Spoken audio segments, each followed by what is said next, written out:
चंद्र की जय हो। श्रीमद्भागवत महापुराण की जय हो। आदि शक्ति काली मैया की जय हो। भैया बैठ जात भाई का ट्रेबल करावा थोड़ा सा उठा हुआ है। सीताराम सीताराम सीताराम बस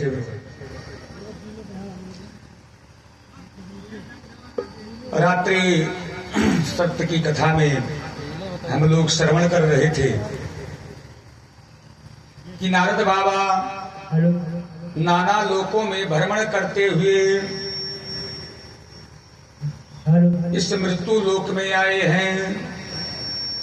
नारद बाबा अपने मन में अभिलाषा लेकर के आए हैं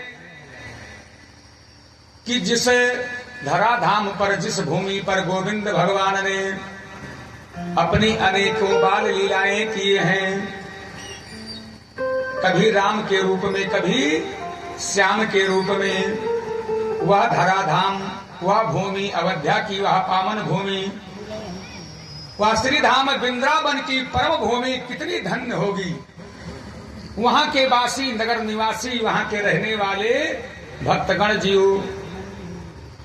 भगवान के उस चरणारविंद को बार बार प्रणाम करके, रज को मस्तक लगा करके प्रतिदिन धन्य होते होंगे। वहां तो खूब भक्ति का वातावरण होगा, लोग भक्तिमय ही होंगे। और मैं वहां पे चल करके उन भक्तों के बीच में भगवान का सत्संग करूंगा, कितना आनंदों का अनुभव होगा। क्योंकि भगवान नारायण स्वयं कहते हैं कि ना मैं वैकुंठ में विराजता हूं, अगर मैं विराजता हूं तो अपने भक्तों के हृदय में सदा नित्य निवास करता हूं। तो ऐसे भक्तों के बीच में चलकर उनके साथ सत्संग करके, भगवान का भजन करके खूब आनंद मनाएंगे। नारद बाबा तीनों लोकों में भ्रमण करते हुए, नाना लोकों में भ्रमण करते हुए मन में अभिलाषा लेकर के आए हैं इस धराधाम पृथ्वी पर कि चलूंगा मैं उन भक्तों के बीच में, खूब अपनी भी कहूंगा और उनकी भी सुनूंगा, सुनाऊंगा। मन कितना प्रसन्न होगा आज मैं, तो धन्य मानो धन्य ही हो जाऊंगा।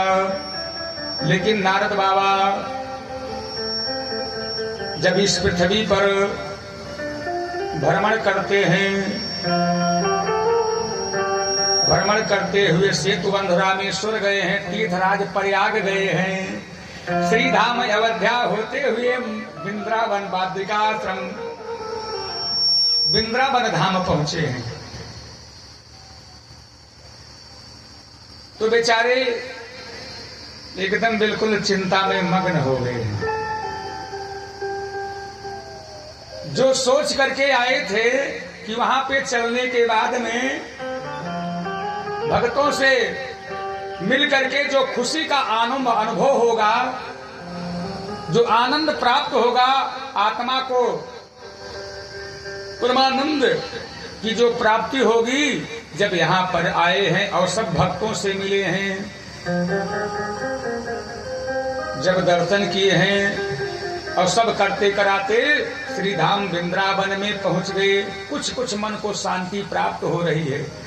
लेकिन मुखमंडल को बेचारे मलिन किए हुए बैठे हुए हैं। जैसे विचार कीजिए, कहीं अगर सुन करके कि वहां पे जाने के बाद बहुत बढ़िया है, वहां पे जाने के बाद हमारा एक काम बन जाएगा, मन में खूब बड़ी अभिलाषा लेकर के जाओ कि वहां जाऊंगा, ये सुन करके जाओ कि वहां जाने पे कोई निराश नहीं होता है, जाने पे काम बन ही जाता है। अब आप अपने किसी कार्य को लेकर के वहां पहुंचे उस स्थान पे, या किसी के पास जहां पे आपको ये विश्वास हो, ये सुन करके कि वहां भैया जो जाता है वो खाली हाथ निराश नहीं होता है, और वहां जाओ आपका काम ना बने तो फिर मन में चिंता तो हो ही जाती है। अब वही कारण नारद बाबा भी अपने मन में अभिलाषा लेकर के आए हैं कि चलूंगा ऐसे सुंदर धराधाम को, उसके रज के मस्तक को, अपने रज को अपने मस्तक से लगाऊंगा, भक्तों के बीच में बैठ करके खूब सत्संग करूंगा, खूब भजन करूंगा। लेकिन यहाँ पे जब आए हैं तो देखा यही कलिकाले अरे कठिन उर गाड़ी, यहाँ कलिकाले कठिन उर गाड़ी, पाप परायण सब नर नारी, पाप परायण सब नर नारी। कि यहाँ देखते हैं नारद बाबा, यहाँ तो कलयुग का साम्राज्य हो गया है कि जिसको बुलाते हैं भैया आओ थोड़ा भजन कर लें, हम लोग बैठ करके भगवान की सत्संग कर लें, भगवान की कथा को कह लें, सुन लें, कहते हैं भैया अभी समय नहीं है हमारे पास। ऐसे और विचार करके आए थे कि खूब सत्संग करूंगा, खूब भजन करूंगा, लेकिन देख रहे हैं कि यहाँ पर पूरे संसार पे कलयुग ने अपना अधिकार जमा रखा है। नारद बाबा का मुखमंडल मलिन हो गया है। इतने में सनक सनंदन सनंद कुमार सनकाद ऋषि की भेंट नारद बाबा से हो गई। जब सनक सनंदन सनंद कुमार सनकाद ऋषि से भेंट हुई, सनकाद ऋषियों ने नारद बाबा से पूछा कि हे महाभाग नारद, आप तो अपने मनसा वाचा कर्मणा से दूसरों को पवित्र करने वाले हैं, प्रसन्न करने वाले हैं,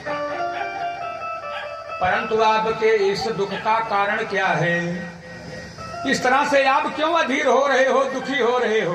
क्योंकि संसार में चिंता दुखी वही होता है जिसे संसारिक किसी अभिलाषिक वस्तुओं की उसके मन में कामना हो।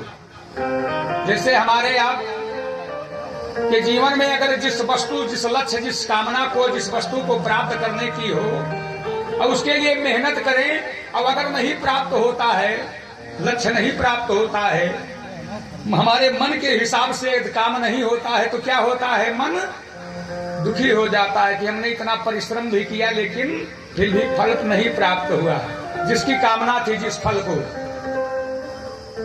लेकिन सनकाद ऋषि नारद बाबा से कहते हैं आप तो संत नहीं, विरक्त संत हैं, कुछ न लेना न देना, मगन रहना। स्वयं न खादन्ति फला निर्विच्छा पीबन्त नाभ्यम स्वमेव नद्दा धराधरो वर्षमना तपहेतो परोपकाराय संताम विभूतयः। कि अब तो ऐसे संत हैं, ये गृहस्थ है, संत भी कई प्रकार के हैं, अब तो विरक्त संत हैं कि संसार से कोई लेना देना नहीं है, बस संसार जिसमें सुखी हो, संसार के भक्त अगर प्राणी जिसमें सुखी हो उसमें अपना सुख का जो अनुभव करता है, ऐसे विरक्त संत आप दुखी हैं कि जो आता है आने दो, जो जाता है जो जाने दो, जिस पर जो मिल गया बस उसी में ही अपना परम सौभाग्य मान लिया, भगवान का प्रसाद मान लिया। ऐसा कोई जो विरक्त संत हो कि जिसे ना वस्त्र की कोई अभिलाषा हो, जिसे ना भोजन की अभिलाषा हो, जिसे ना संसारिक कोई लौकिक वस्तुओं की कोई मन में कामना हो, अगर वो प्राणी अगर दुखी है तो किस लिए दुखी है? क्योंकि संसार में लोग केवल इसीलिए दुखी होते हैं जब उनके मन के हिसाब से उनका काम नहीं हो पाता है, वो लौकिक वस्तुओं को नहीं प्राप्त कर पाते हैं। और नारद बाबा से सनकाद ऋषि कहते हैं आप तो विरक्त महात्मा हैं, फिर आपके दुखों का कारण क्या है? तब नारद बाबा ने सनकाद ऋषियों से अपने दुख के कारण को बतलाया है कि हे ऋषियों, सर्वश्रेष्ठ इस धराधाम पृथ्वी को मैं जानता हुआ, सुनता हुआ, पुराणों में वर्णन सुन करके इस पृथ्वी पर आया, और जब मैंने इस पूरे संसार में भगवान की लीला भूमि पर घूम घूम करके फिर करके देखा, तो मैं यहाँ पे देख रहा हूँ कि अभी गोविंद भगवान को गए 5,500 वर्ष ही बीते हैं। अब इतने ही दिनों में यहाँ के लोग केवल चित्र की ही पूजा कर रहे हैं, मानो गोविंद भगवान के चरित्र को भूल ही गए हैं। ये केवल चित्र की केवल पूजा रह गई है, बाकी चरित्र का कोई अनुसरण नहीं कर रहा है। आज किसी पुत्र को बुलाओ कि भैया आज्ञाकारी संसार में पुत्र होना, कहीं 2-4 मिल जाएंगे भले, बाकी एक माता पिता के वचनों को आज कोई मानने वाला कितने पुत्र हैं। लेकिन एक राम जी जिस अयोध्या के हम लोग वासी हैं, अपने माता पिता के वचनों की मर्यादाओं को मान करके जंगल के लिए प्रस्थान कर दिया है। कहाँ राज्याभिषेक होने वाला है। आज किसी पुत्र से अगर कह दो चलो 2-4 दिन के लिए घर से बाहर चले जाओ, कहते हैं पहले तुम बाहर हो जाओ, अब तुम्हारा शरीर के साथ साथ दिमाग भी बूढ़ा हो गया। विचार कीजिए, भाई भाई के प्रति भाई का प्रेम, वनवास किसको हुआ है? राम जी को।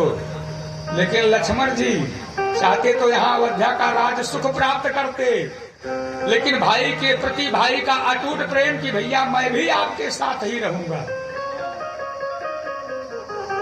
पत्नी का पति के प्रति प्रेम। आज की पत्नियां जरा से दुख पड़ जाता है तो तुरंत अपना झोला ली अपने फोन तुरंत कर देती है,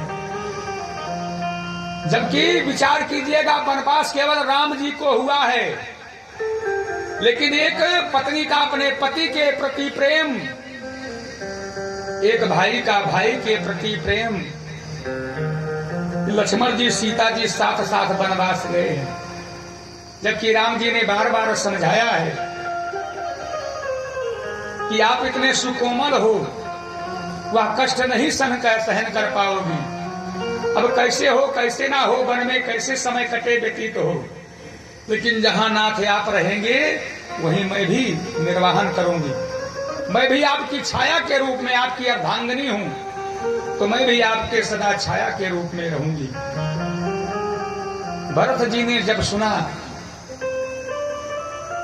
तो आज के भाई होते तो कहते बहुत अच्छी बात है, कम से कम ये सारा राज अवध का राज हमको प्राप्त हो गया। लेकिन भाई के प्रति भाई का प्रेम कि भैया को मनाने के लिए गए हैं, और जब वो नहीं लौटे तो खड़ाओं को ला करके रथकुंड नंदी ग्राम में कि तब तक मैं भी अयोध्या में प्रवेश नहीं करूंगा कि जब तक हमारे भैया लौट कर नहीं आएंगे।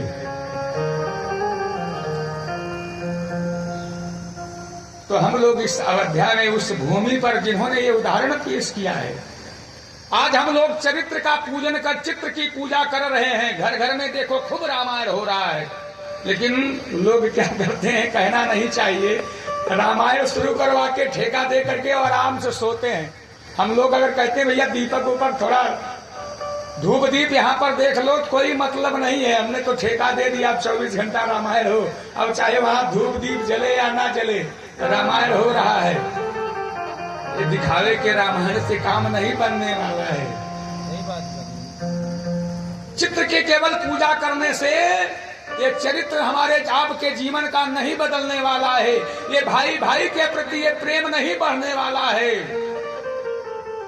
जब तक हम आप उसका अनुसरण नहीं करेंगे।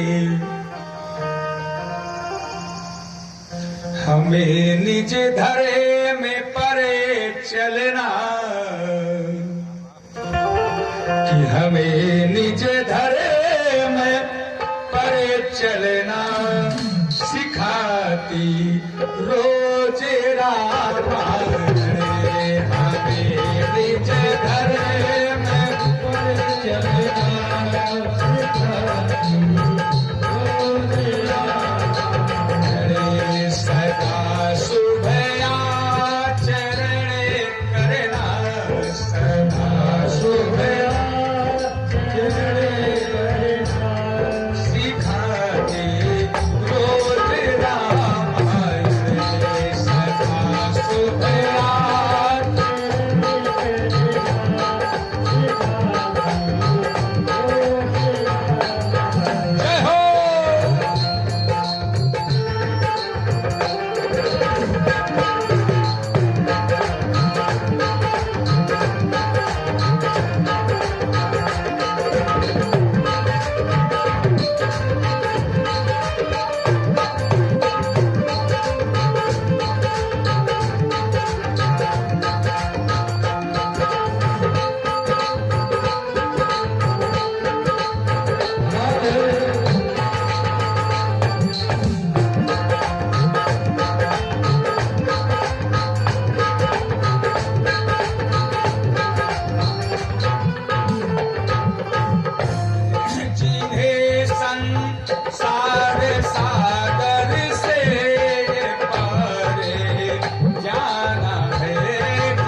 चरित्र के साथ साथ चरित्र का भी जीवन में जो अनुसरण करता है उसका कल्याण हो जाता है।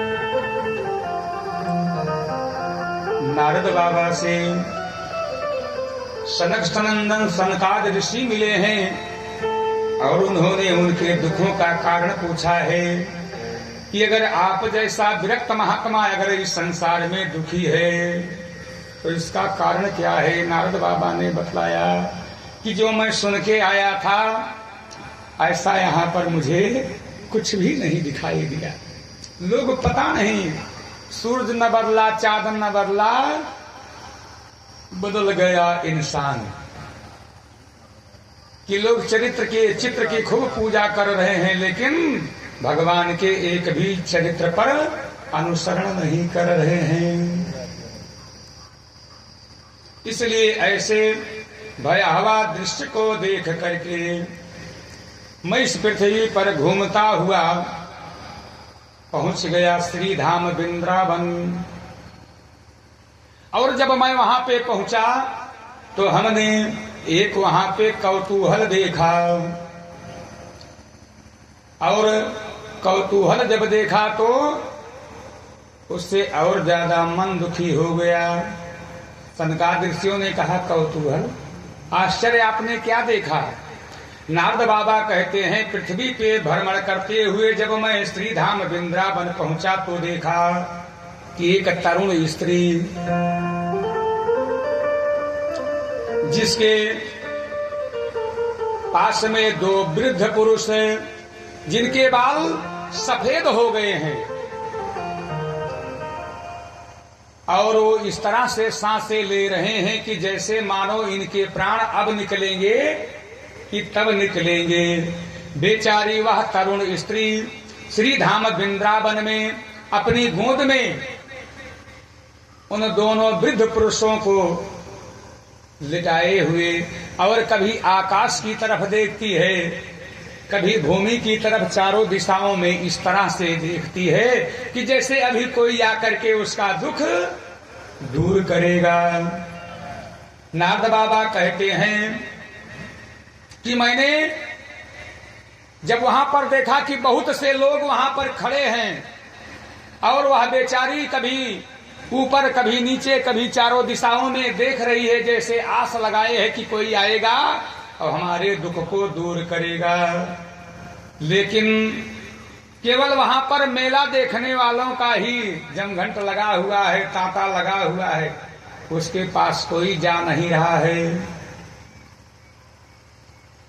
लेकिन जैसे मैं कुछ दूरी पर ही था इतने में पता नहीं कैसे उस देवी ने मुझको देख लिया और वह कहने लगी कि भो भो साधो क्षणं तिष्ठ मा चिंतामपि नाशय दर्शनं तव लोकस्य सर्वथागहरं परम। वह देवी कहने लगी कि भो भो साधो क्षणं तिष्ठ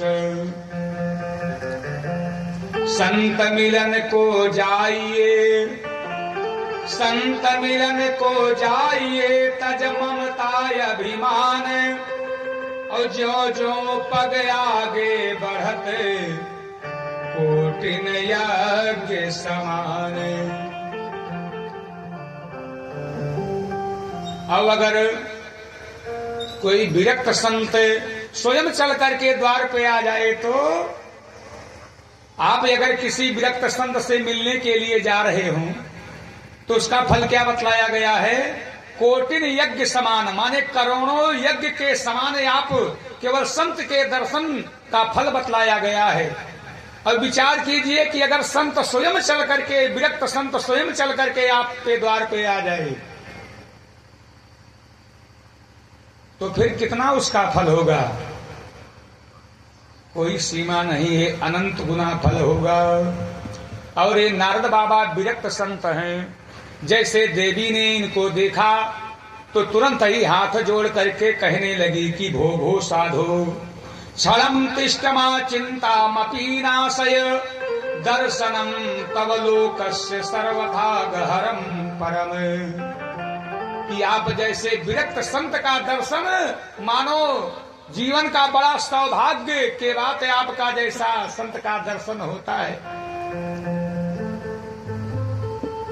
और ये आपका सानिध्य जब से मुझे प्राप्त हुआ है, मुझको ऐसा लगता है कि स्वयं परमात्मा ने हमारी सहायता के लिए आपको, आप जैसे संत को भेज दिया है।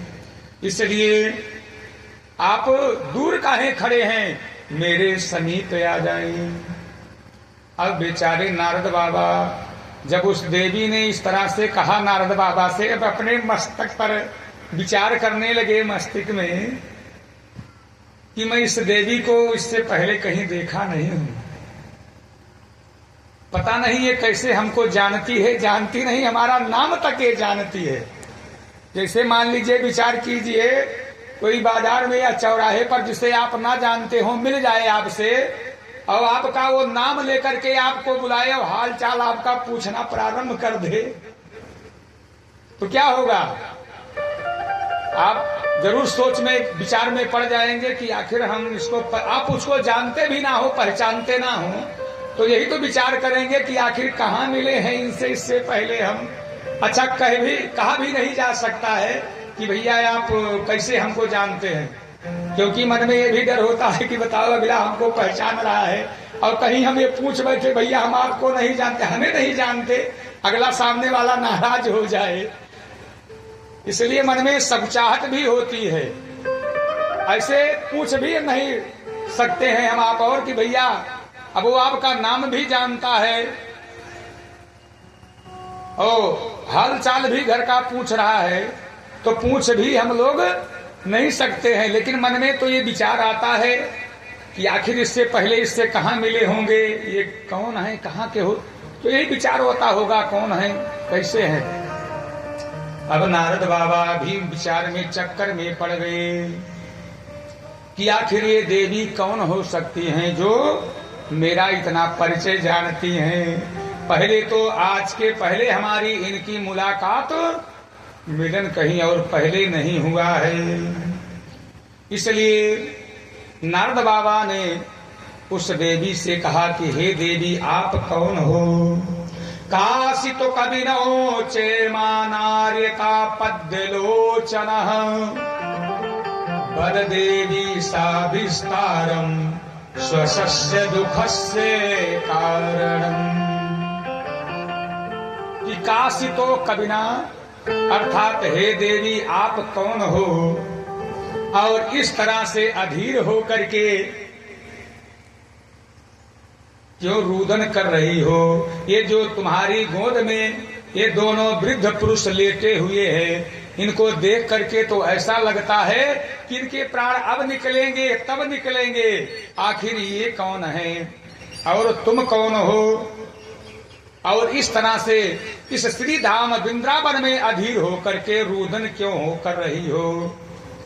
बद देवी सा विस्तारम स्वस्य दुखस्य कारणम। विस्तार से देवी अपने स्वयं के दुख का कारण मुझे बतलाओ। तब उस लौकिक सुंदरी वह नवयुक्ति स्त्री नारद बाबा से कहती है, मैं लौकिक सुंदरी नहीं। उस देवी ने अपना परिचय देते हुए नारद बाबा से कहा, मैं लौकिक सुंदरी नहीं, सब मुझे भक्ति बतलाते हैं।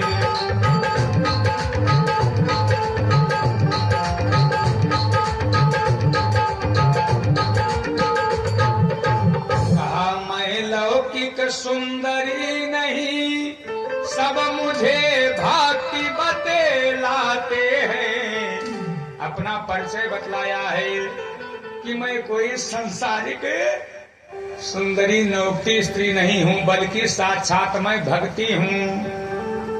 यह दोनों ज्ञाने वैराग्य रूपे। नारद बाबा ने कहा आप भक्ति हो, लेकिन जो आपके ये गोद में दोनों वृद्ध पुरुष हैं, इनका परिचय भक्ति माता ने परिचय देते हुए कहा, यह दोनों ज्ञान अरे वैराग्य रूप मेरे बेटे कहलाते हैं।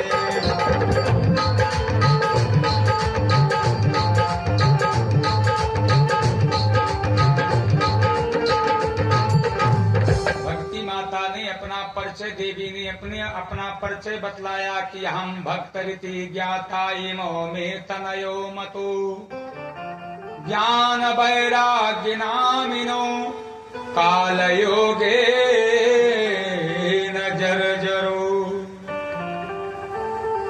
कि हे बाबा, मैं भक्ति हूँ और यह जो दोनों मेरी गोद में लेटे हुए हैं ये कोई और नहीं बल्कि हमारे पुत्र हैं। एक का नाम ज्ञान, बड़े का नाम ज्ञान और दूसरे छोटे का नाम वैराग्य है।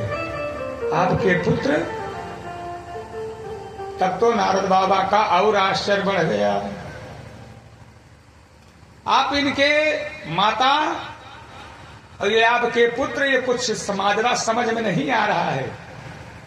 जबकि आप इनकी माता हो, आप तो मुझे नौजवान दिखाई दे रही हो, तरुण दिखाई दे रही हो, और ये आपके पुत्र, ये तो ऐसा लगता है कि जैसे अब ये संसार से अपने जीवन का समय पूरा कर चुके हैं। इनके बाल सफेद हो गए हैं, इनकी ये नाड़ियां ये सब धीमी पड़ चुकी हैं, जैसे बड़े पुरातन लग रहे हैं। अब होना तो ये चाहिए था कि माता को वृद्ध और पुत्रों को तरुण जवान होना चाहिए था। अब भक्ति माता कहती है कि यही तो मैं भी नहीं जान पा रही हूं कि आखिर इसका कारण क्या है। और युगों में तो हम तीनों तरुण हुआ करते थे, लेकिन ये पता नहीं ऐसा कौन सा समय आ गया है, कौन सा संकट का समय मेरे ऊपर आ गया है कि जो समय के साथ साथ में मैं तरुण और हमारे पुत्र धीरे धीरे वृद्ध होते चले गए। और वृद्ध ही नहीं, इस जर्जर अवस्था में पहुंच गए हैं। ऐसा लगता है बाबा हमारे पुत्र बचेंगे ही नहीं, संसार छोड़कर ही चले जाएंगे। ऋषराज बात है अरे लज्जा की, डूब मरने की खास निशानी है।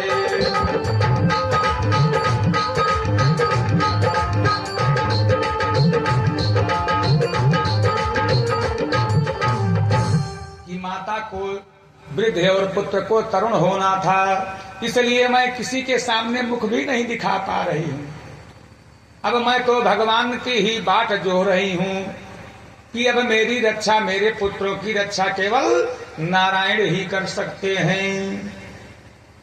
नारद बाबा ने कहा, हे देवी, ये सब समय का प्रभाव है। सुनयाम वहिता बाले युगो अयम दारुरा कली, तेन लुप्ता सदाचारो योग मार्ग अस्तम पंससिचः। कि इसमें किसी का दोष नहीं है बल्कि समय का दोष है। हे देवी, और युगों में जो तुम और तुम्हारे पुत्र तरुण रहते थे वो भी समय का ही प्रभाव था, और आज जो ये तुम तरुण और तुम्हारे पुत्र ये वृद्ध हो गए हैं, ये भी समय का ही प्रभाव है। जब से गोविंद भगवान कृष्ण कन्हैया लाल ने इस धराधाम को छोड़ करके अपने बैकुंठ धाम के लिए पधारे हैं, उसी दूसरे दिन से ही कलयुग का इस धराधाम पर आगमन हुआ है।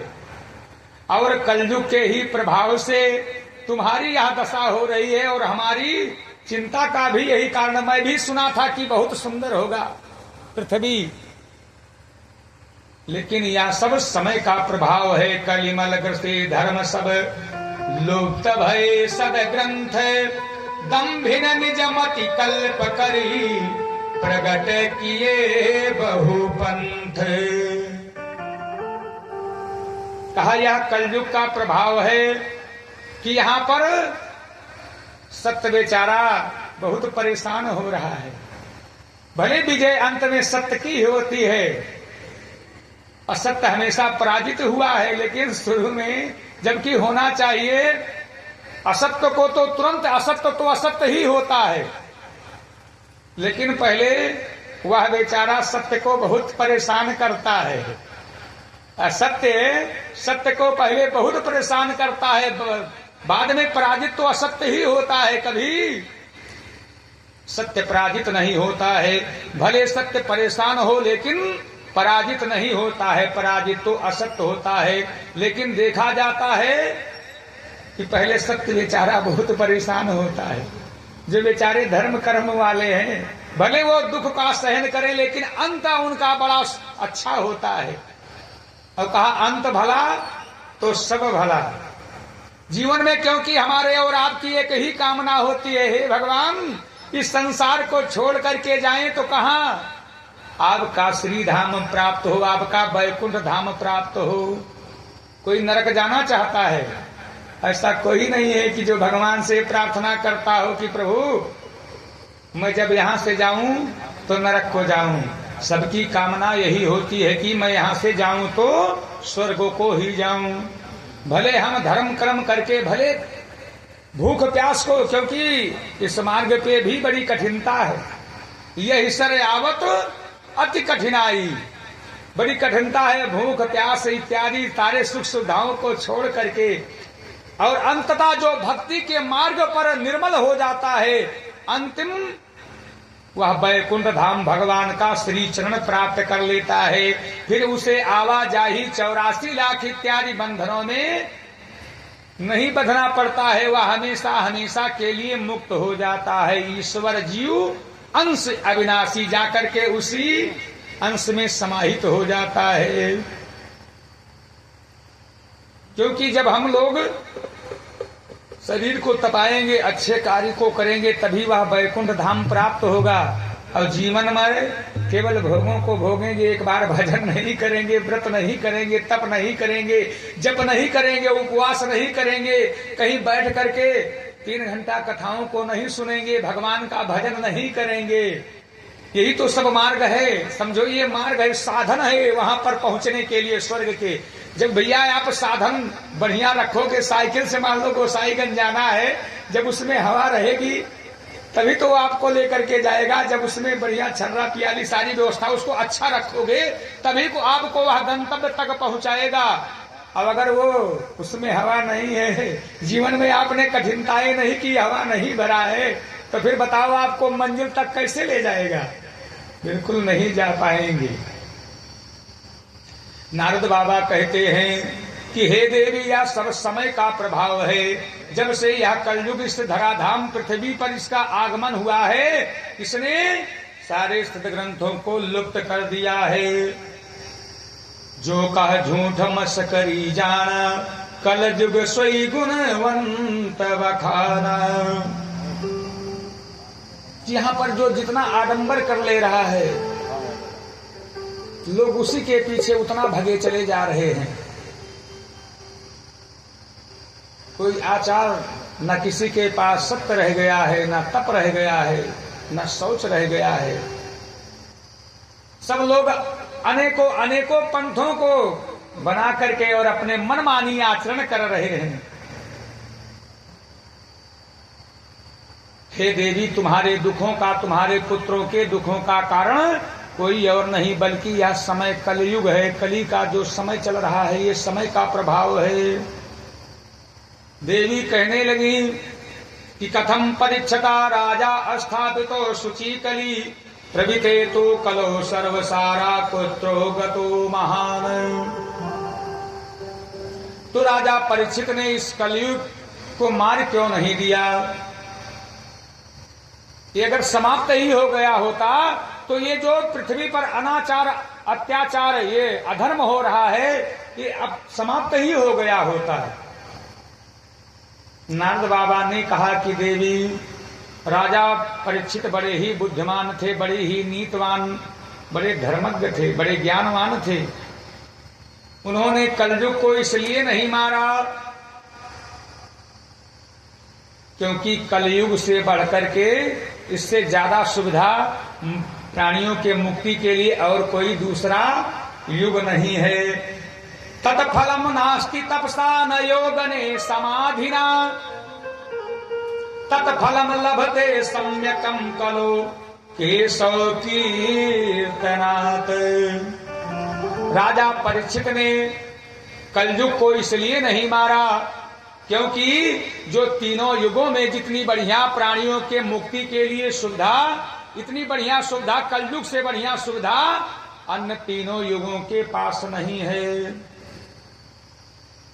सतयुग में प्राणियों को मुक्ति के लिए कृते युग त्रेता द्वापर पूजा मख योग, जो गति हुई सो कलिहर नामते पावहि लोग। इस सतयुग में मुक्ति के लिए बिना तपस्या के प्राणी मुक्त नहीं हो सकता है, वैकुंठ नहीं प्राप्त कर सकता है, स्वर्ग नहीं प्राप्त कर सकता है।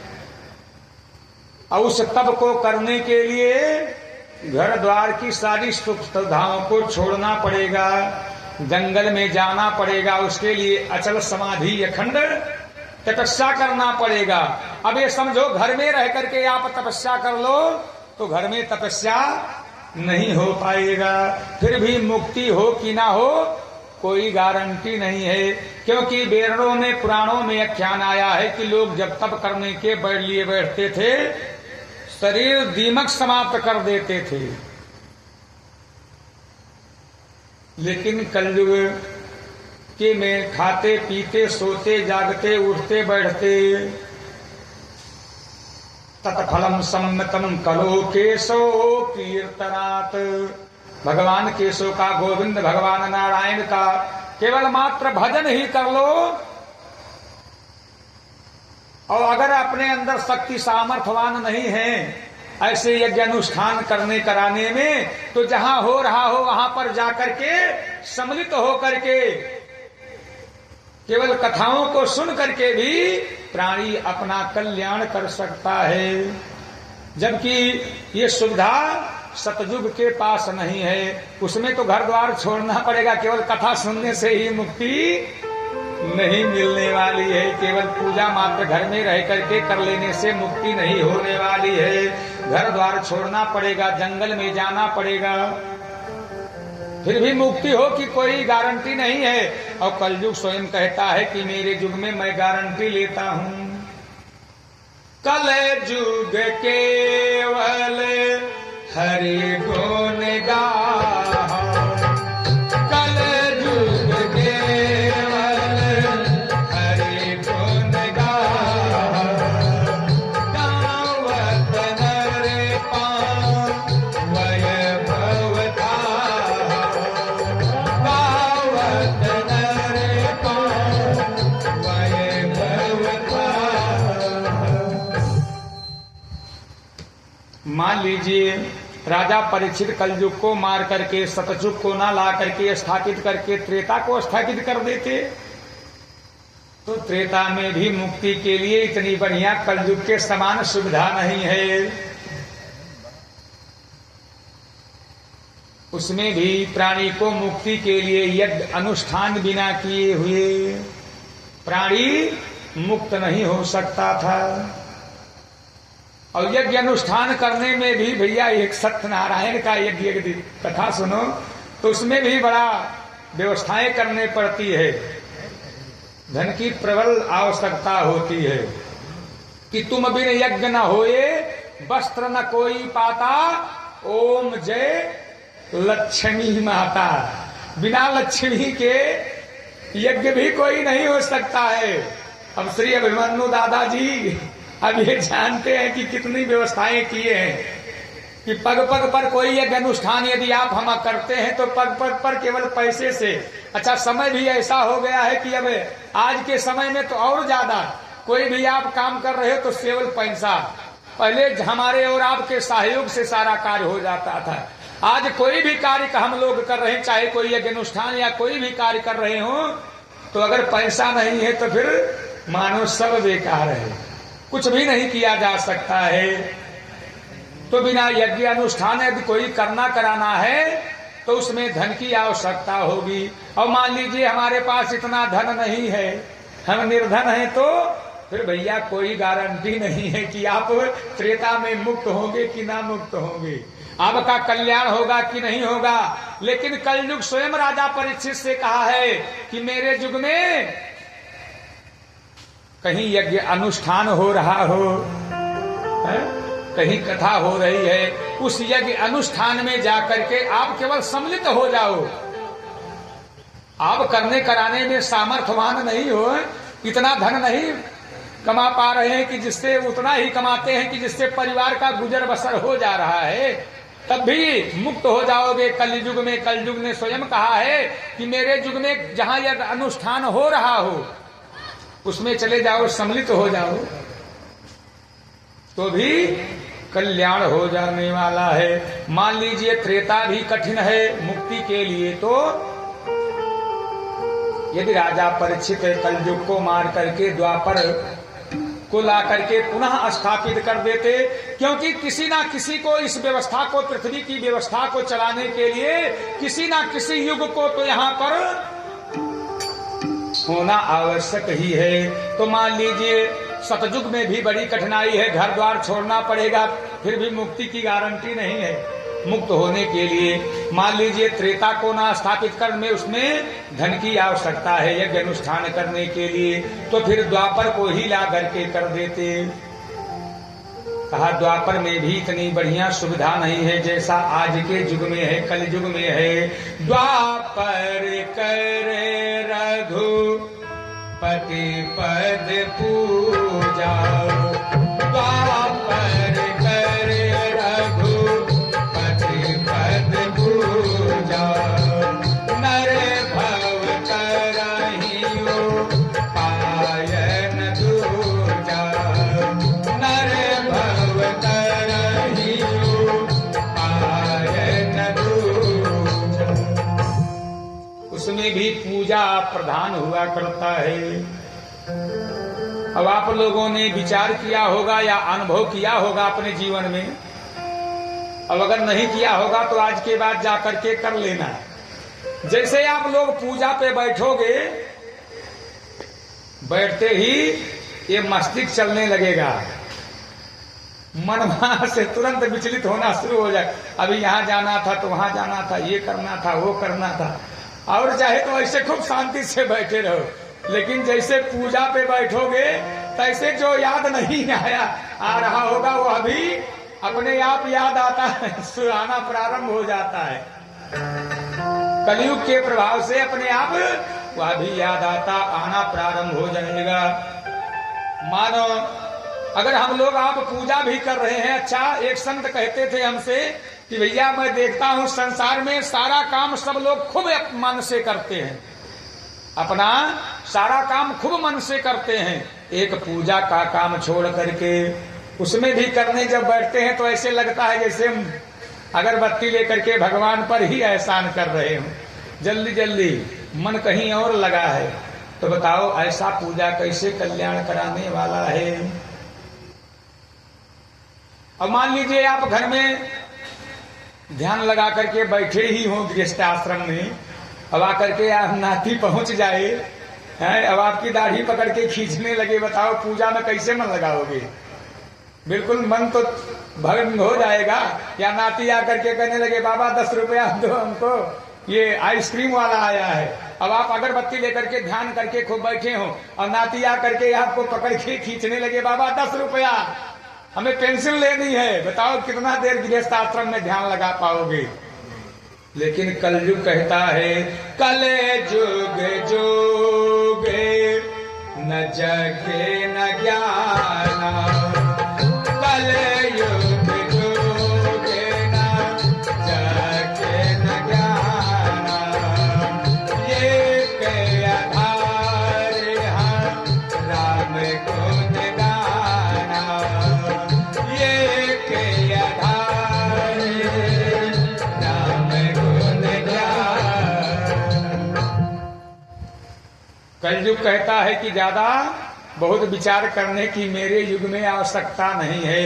आप करने कराने में कोई यज्ञ अनुष्ठान नहीं करने कराने में सामर्थ्यवान है, तो जहां हो रहा हो। इसलिए भैया जिसके यहाँ आयोजन होता है वो बार बार बुलावा देता है, जनावा देता है, निवेदन करता है, घर घर जाता है, भैया मेरा तो कल्याण हो ही रहा है, आप भी अपना कल्याण कर लो।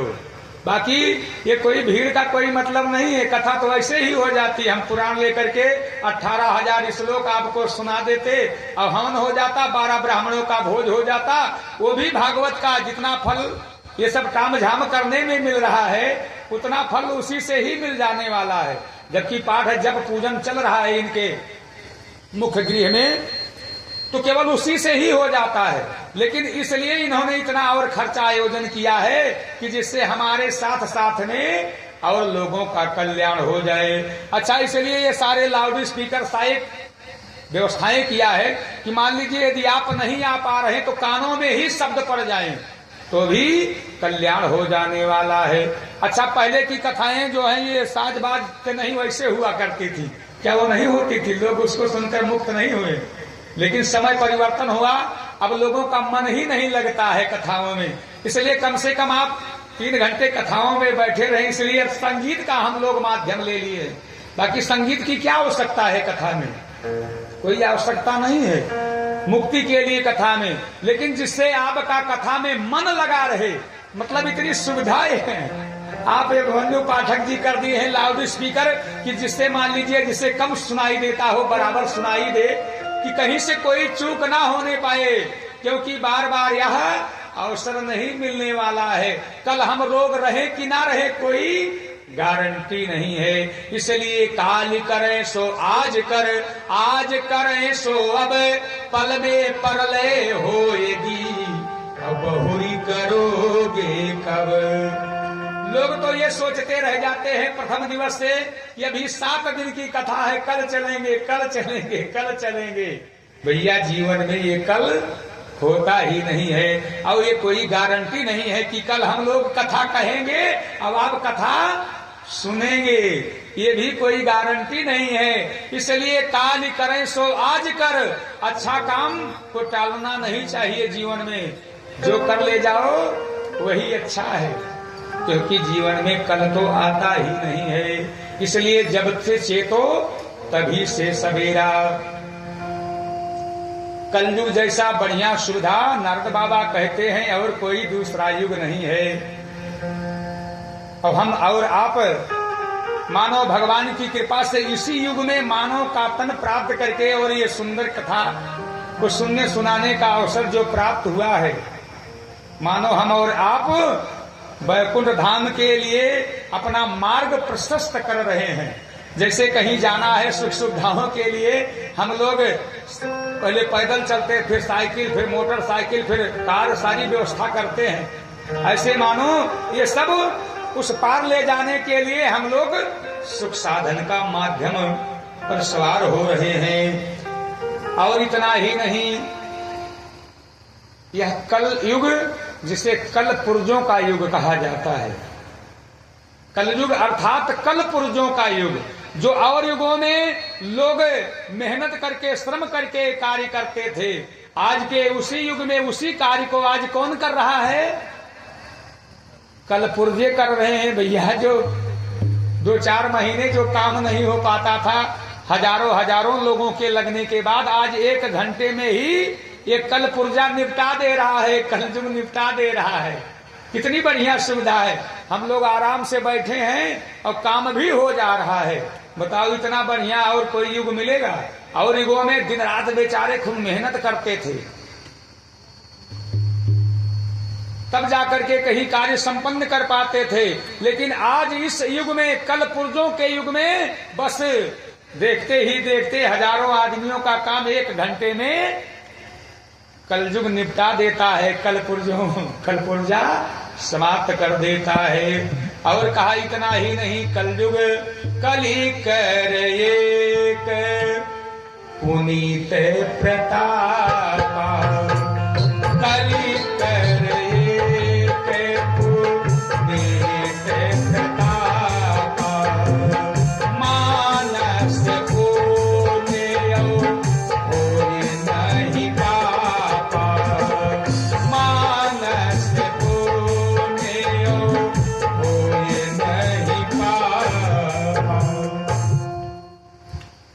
और तो छोड़िए, और युगों में यदि आप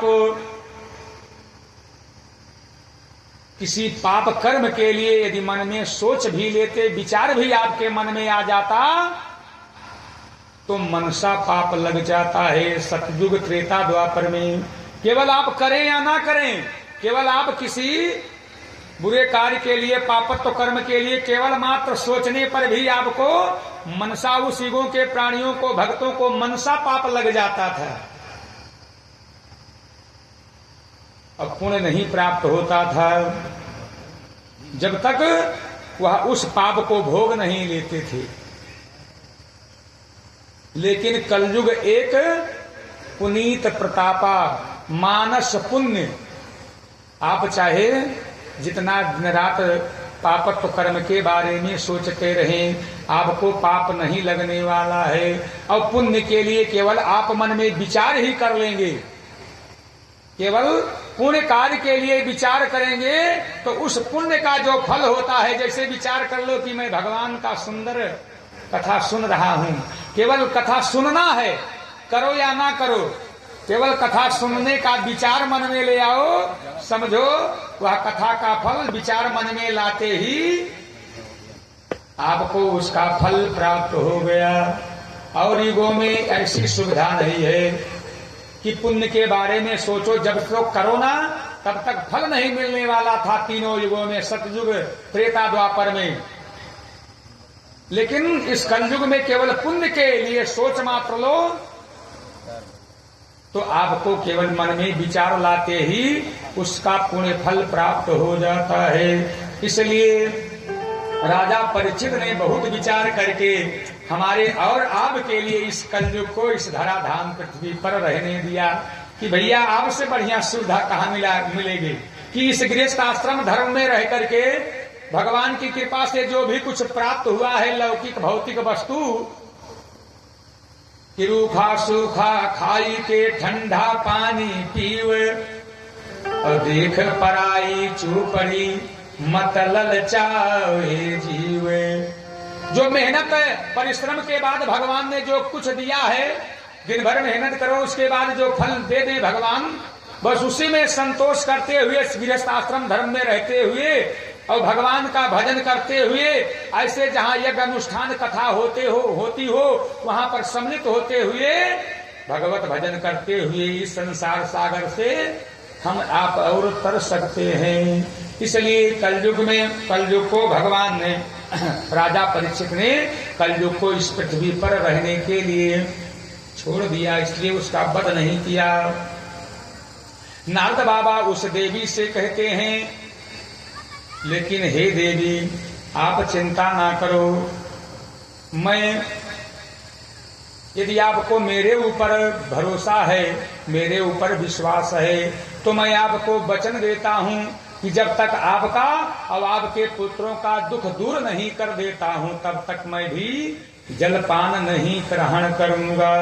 उद्यमा सफलम तेयम भविष्यतीना संशय, तदर्थ तो सत्कर्मं सुरेशं त्वं समाचरम्।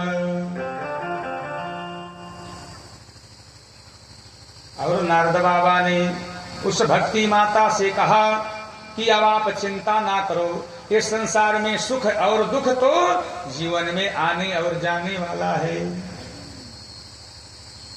इसलिए आपको मैं वचन देता हूं जब तक आपके पुत्रों का मैं दुख दूर नहीं कर देता हूं, जब तक इनको वृद्ध से तरुण नहीं कर देता हूं तब तक मैं जलपान नहीं ग्रहण करूंगा। और नारद बाबा भक्ति माता के पुत्र ज्ञान वैराग्य के पास जाकर के उनके कानों में बड़े जोर जोर से वेदांग ध्वनि करने लगे और बार बार उनको हिलाने लगे, डुलाने लगे। ओ ज्ञान जग पड़ो, ओ वैराग्य जग पड़ो। लेकिन दोनों टस से मस्तक नहीं हुए और लंबी लंबी उनकी सांसें चलने लगी। ऐसा लग रहा कि अब इनके प्राण निकलेंगे, कि तब इनके प्राण निकलेंगे। नारद बाबा ने भक्ति माता से कहा कि देवी अब हमारे पास जितना उपाय था, जितनी दवाई थी वह सब दबा मैंने अपना ज्ञान लगा लिया, लेकिन संसार में ऐसा कोई रोग नहीं बना है जिसकी दवा परमात्मा ने न बना दिया हो। संसार का ऐसा कोई रोग नहीं है जिसकी दवा परमात्मा ने न बना दिया हो। अब यही तमाम हमारे और आपके बीच में पृथ्वी पर ही सारी दवाएं हैं। अब भले हमें आपका अनुभव ना हो कि ये किस दवा किस रोग के काम में आती है। बाकी हम देखते हैं कि ये कुत्ते दूर्वा को खाते हैं। क्यों खाते हैं? अभी हमारे आपके लिए तो ये केवल गाय भैंस के लिए पेट भरने का एक साधन है। अब कुत्ता जैसा इसको क्यों खाता है? क्योंकि उसके लिए ये दवा के स्वरूप में। हमने देखा इसको खा करके और पलटी करते हैं, अपने पेट की सफाई कर लेते हैं जब उन्हें कब्ज इत्यादि ज्यादा बन जाती है। अब उसको पता है कि ये इसको मैं खाऊंगा तो हमारा यह पेट साफ हो जाएगा। हमें आपको ये नहीं पता कि हमारा आपका पेट अगर खराब हो गया तो हम यहाँ से कौन सी जड़ी बूटी नोच करके खाएं। इसलिए पहुंच जाते हैं कहाँ? मेडिकल स्टोर पर। अब वहां पर जो उसके विशेषज्ञ लोग हैं उसके अर्कों को निकाल करके और टेबलेट के रूप में हम आप उसको खरीद के लाते हैं और खा लेते हैं। ठीक हो जाते हैं कि नहीं ठीक हो जाते हैं? ये कहीं दवा ये टेबलेट कहीं ऊपर से नहीं गिरती है। ये सब इसी ही बनाया जाता है। ये खड़िया मिट्टी होती है और जड़ी बूटियों के अर्क को उसी खड़िया मिट्टी में डुबो दिया जाता है और वह फिर उसे टेबलेट के रूप में हमारे और आपके पास में प्रस्तुत कर दिया जाता है। उसके द्वारा ही हमारे आपके रोग नष्ट हो जाते हैं। नारद बाबा ने कहा कि मेरे पास जितनी व्यवस्थाएं थी, जितना मैं जानता था उतनी तो दवा मैंने कर लिया, लेकिन अब मेरे बस की बात नहीं है। अब मैं अपने से किसी बड़े सर्जन के पास चलूंगा, उससे पूछूंगा कि इनका दुख कैसे, इनका रोग ये कैसे दूर हो सकता है। नारद ने कहा दे भी ठहरो, नारद ने कहा देवी ठहरो, मैं शीघ्र लौट कर आऊंगा।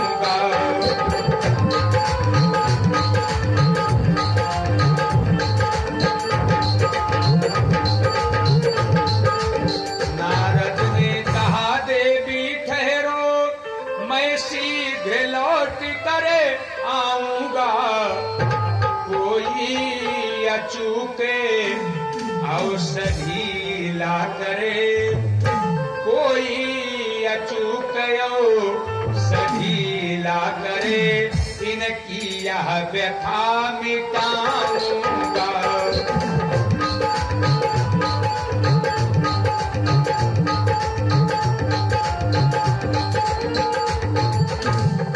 और इसलिए भक्ति माता को विश्वास है, वचन दे करके नारद बाबा चले हैं।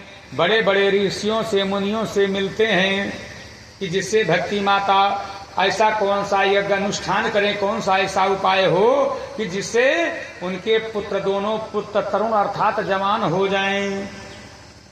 लेकिन जिसके पास जाते हैं वही हाथ जोड़ लेता है कि आप जैसे सर्वज्ञ त्रिकालज्ञ नारद बाबा जो तीनों लोकों में विरक्त मुनि नहीं जान पा रहे हैं, फेल हो गए, तो हम लोग जैसे छोटे मोटे क्या कर बता सकते हैं। अब नारद बाबा बड़ी चिंता में हैं कि आखिर कौन सा उपाय करूं कि जिससे वचन भी दे दिया है कि जब तक भक्ति माता के दोनों पुत्रों का कल्याण नहीं करा देता तब तक मैं जलपान भी नहीं ग्रहण करूंगा। अब भक्ति माता विचार कीजिए, परोपकार के लिए, परोपकार के लिए बेचारे भजन भी भूल गए हैं। अब तो इस चिंता में हो गए हैं कि किस तरह से भक्ति माता का कष्ट दूर हो। कहा परहित धर्म सरस नहीं भाई, और पर पीड़ा नहीं समय धेमाई। अगर मान लीजिए आपने नियम बनाया है कि आप संध्या बंदन करते हैं, बिना पूजा किए और कोई दूसरा कार्य नहीं करते हैं, और कहीं ऐसे काम में आप किसी दूसरे की भलाई करने में यदि आपका वो संध्या बंदन का अगर समय निकल जाता है तो जीवन में कोई दोष नहीं लगने वाला है। यदि आप ऐसे स्थान पे हैं जहां आपके द्वारा किसी का काम बनने वाला है, तो फिर अगर मान लीजिए आप संध्या बंदन नहीं कर पा रहे हैं तो फिर दोष नहीं लगने वाला है। अब अगर ऐसे निरर्थक में बैठे हैं और आपने संध्या बंदन नहीं किया है तो उसके आपको दोष प्राप्त होने वाला है, उसके लिए चंद्रायण इत्यादि व्रत बतलाया गया है। अब नारद बाबा इधर उधर बहुत पूछताछ किया, लेकिन कोई उपाय नहीं प्राप्त हुआ। और इस तरह से घूमते घुमाते नारद बाबा पहुंच गए हैं वही श्रीधाम वृंदावन में, मुख को लटकाए हुए बैठे हैं कि आखिर कौन सा उपाय करूं। वहीं पर सनक सनंदन सनकाद सनंद कुमार ये 4 ऋषि पहुंचे हैं और वहीं पे नारद बाबा की भेंट मुलाकात हुई है। नारद बाबा को जब चिंता में देखा तो पूछा कि आपके दुखों का कारण क्या है। वही नारद बाबा बतलाते हैं कि मैंने भक्ति माता के दुखों को दूर करने के लिए वचन दिया है, और जब से वचन दिया है तब से तो मैं भजन भी भूल गया हूं, केवल उसी परोपकार में ही समय व्यतीत होता चला जा रहा है। अब उनका दुख कैसे दूर हो, कुछ समझ में नहीं आ रहा है। तब सनक सनंदन संतार सनंद कुमारों ने कहा, 4 ऋषियों ने कहा कि हे नारद, आपने कौन सा उपाय किया। उन्होंने कहा वेद ध्वनि किया, वेदांग ध्वनि किया, सारे शास्त्रों को सुनाया, लेकिन कोई प्रभाव नहीं पड़ा। तब सनकाद ऋषियों ने कहा कि केवल मात्र एक ही उपाय है, भक्ति माता के पुत्रों के दुख को दूर करने का केवल एक ही उपाय है। वह उपाय कौन सा है। इदम भागवतम नाम पुराणम ब्रह्म सम्मतीतम भक्ति ज्ञान वैराग्याणाम स्थापनाय प्रकाशिताम। कि गोविंद भगवान की दिव्यमयी अनुपम श्रीमद् भागवत पुराण की यदि गाथा कथा को ज्ञान वैराग्य को सुनाओगे तो मेरा विश्वास है कि भक्ति माता तो पुष्ट होगी ही, तरुण होगी ही, लेकिन जैसे ही श्रीमद् भागवत महापुराण गोविंद की लीलाओं को जैसे जैसे सुनेंगे तैसे तैसे भक्ति के साथ साथ में उनका ज्ञान और वैराग्य भी बढ़ने लगेगा, अर्थात तो तरुण होने लगेंगे। प्राणियों के ज्ञान और वैराग्य तरुण होने लगेंगे। और अगर सच की भक्ति है, अगर आप भक्ति केवल दिखावे के नहीं सच्चे मन से कर रहे हैं, तो भक्ति करने से क्या होता है, सारा ज्ञान हो जाता है। कथा हम लोग क्यों सुनते हैं, कथा सुनना भी भक्ति तो है, ये भी भक्ति का मार्ग है। श्रवण करना भक्ति का मार्ग है। अच्छा, सुनते हैं तो किस लिए, सुन करके क्या होता है, ज्ञान उत्पन्न होता है। पुराणों की कथाओं को सुन करके ज्ञान उत्पन्न होता है, लेकिन किनको, जो सच्चे मन से सुनते हैं। अब मन कहीं और हो और बैठे कहीं और हो तो फिर कोई गारंटी नहीं कि आप ज्ञान प्राप्त ही कर लोगे। ज्ञान तभी प्राप्त होगा जब आपका मन यहाँ होगा, कथा में होगा, गोविंद के चरणों में जब मन होगा तभी ज्ञान उत्पन्न होगा। कथा को सुनने से क्या होगा, ज्ञान उत्पन्न होगा। और जब ज्ञान उत्पन्न होगा तो ये वैराग्य अपने आप ही उत्पन्न हो जाएगा।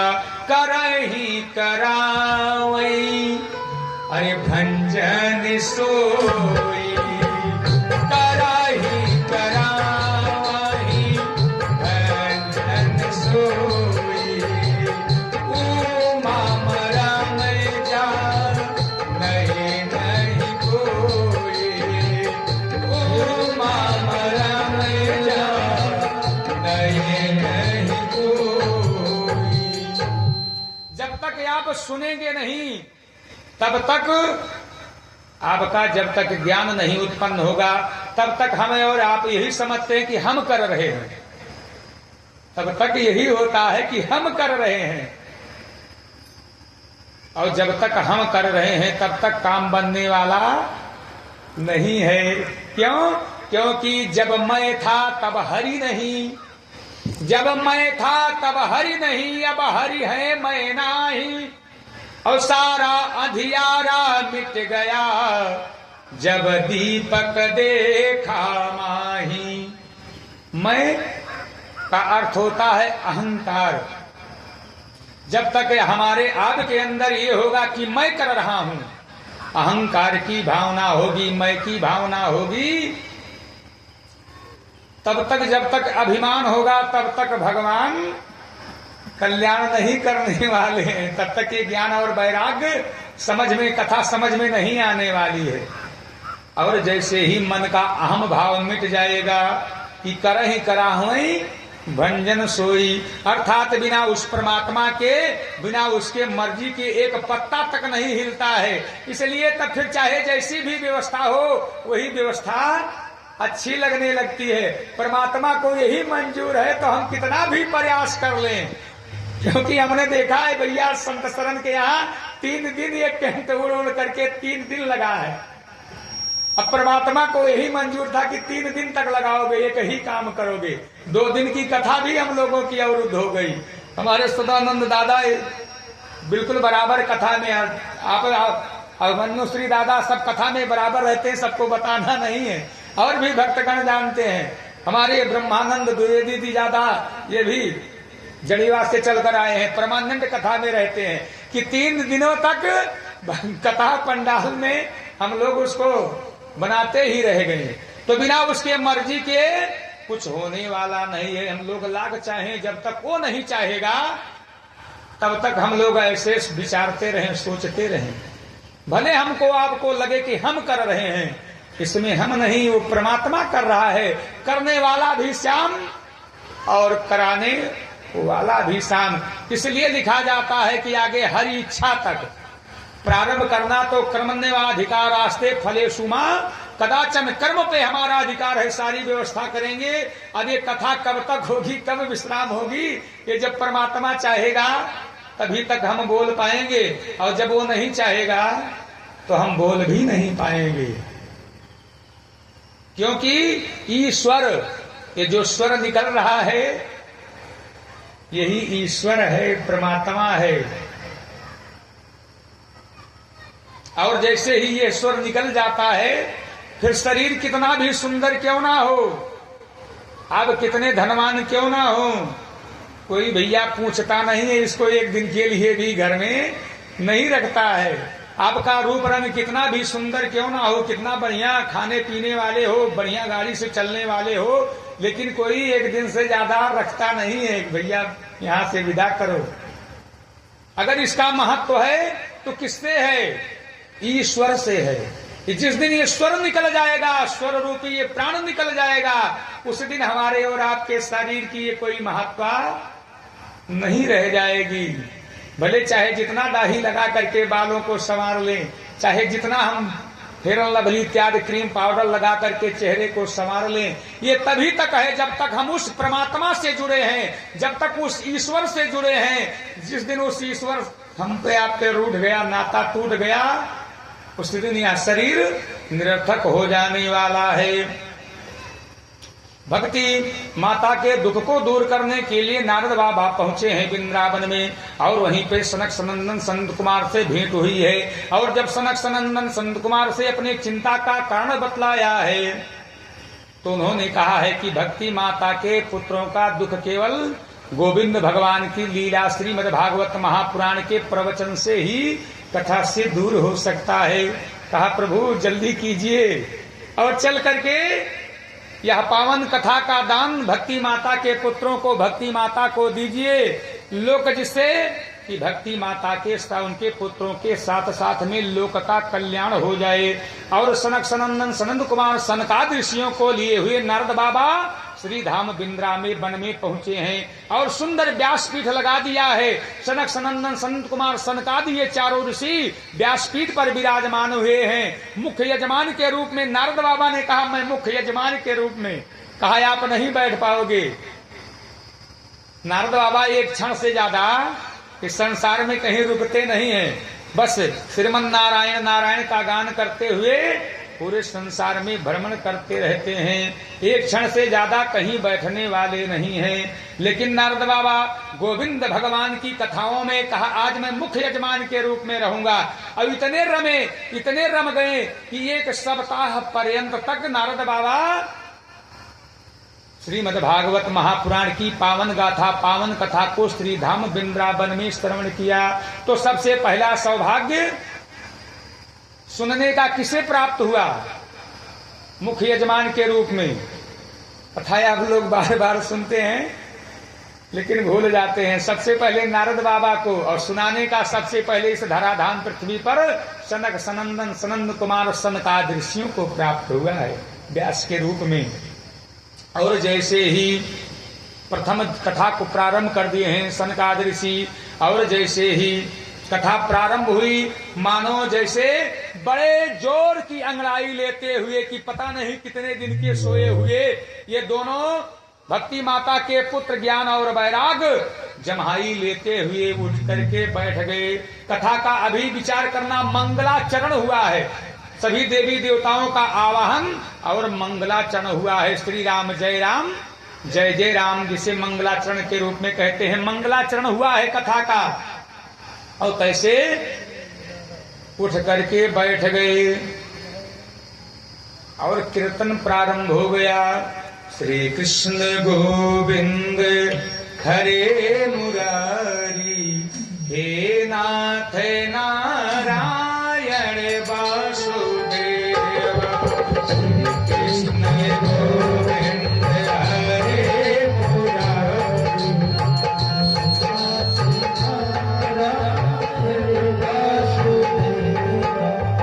श्री कृष्ण गोविंद हरे मुरारी, हे नाथ नारायण वासुदेव। श्री कृष्ण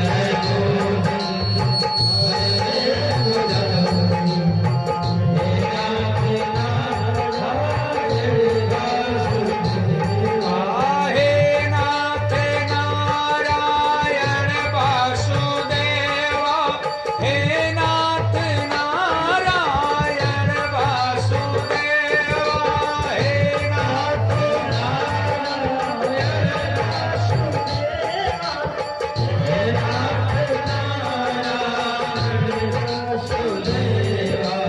श्री कृष्ण गोविंद हरे मुरारी, हे नाथ नारायण वासुदेव। श्री कृष्ण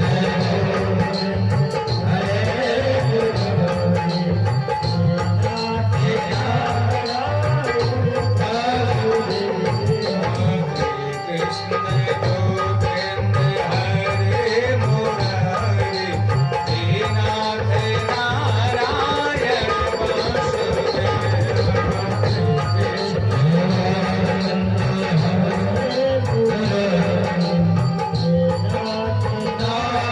नारायण वासुदेव।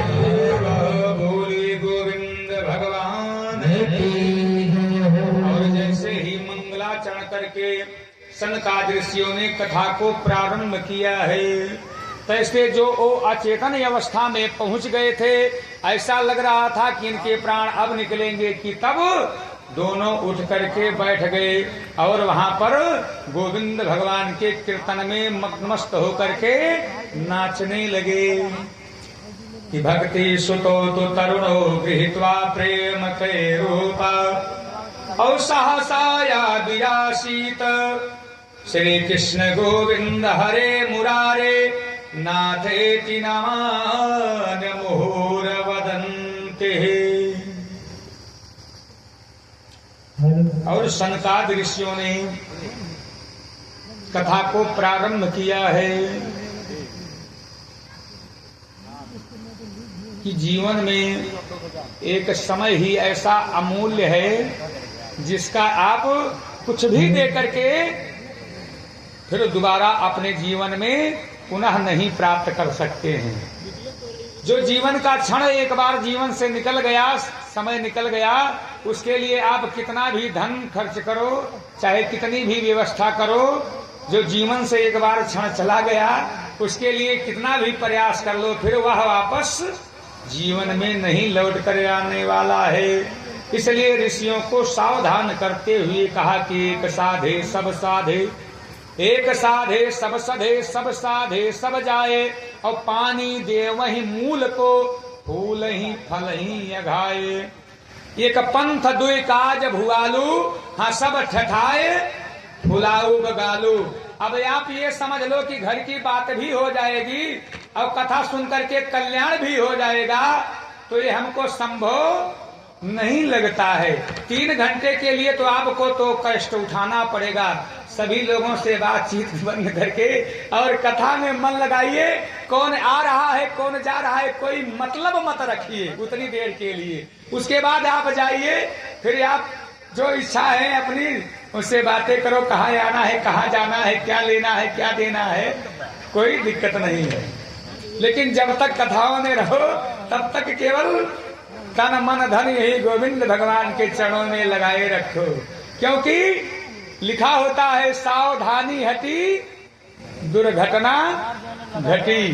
मन जरा से आपने मान लीजिए 20 लीटर दूध रखा हो और उसमें केवल 1 बूंद आप मिट्टी का तेल ला करके डाल दो, और कितना बढ़िया सुंदर बर्तन हो और 20 लीटर दूध रखा हो, 1 बूंद केवल आप उसमें मिट्टी का तेल डाल दो, बताओ दूध पीने योग्य रह जाएगा, फेंकना पड़ जाएगा। इसलिए मानो सारा काम खूब मन से करो, खूब खर्चा करो, मेहनत करो, यहाँ बैठे भी रहो, और जरा अगर मन को यहाँ पर ना अगर लगाए तो फिर काम बनने वाला नहीं है।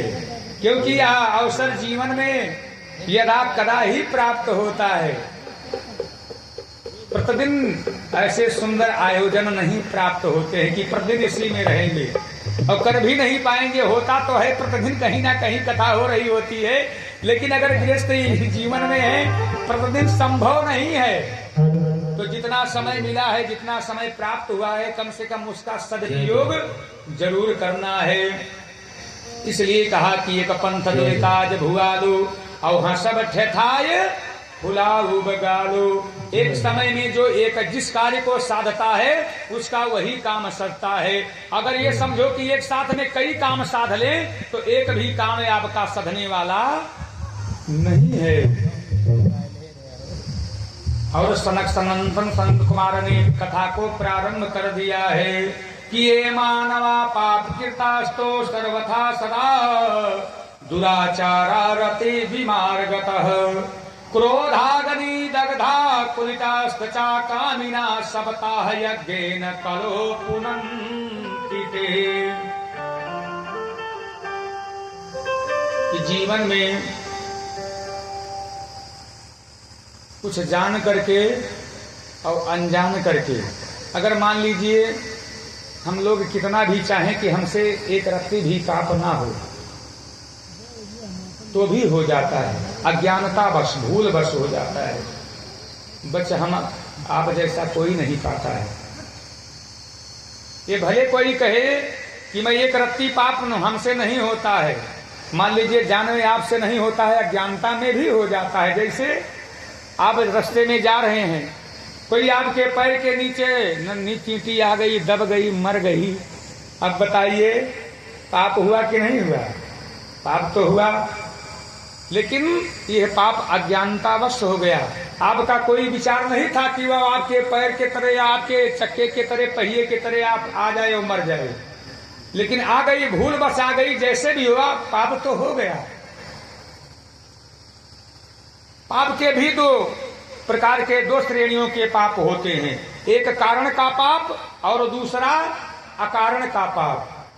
कारण का पाप जैसे उदाहरण के लिए ले लीजिए, चोरी करना महापाप कहा जाता है, और जो चोरी इत्यादि करता है, डकैती व्यभिचार करता है, उसे सालमली रौरो नरक बतलाया गया है, जिसमें बड़ा कष्ट उठाना पड़ता है जीव को।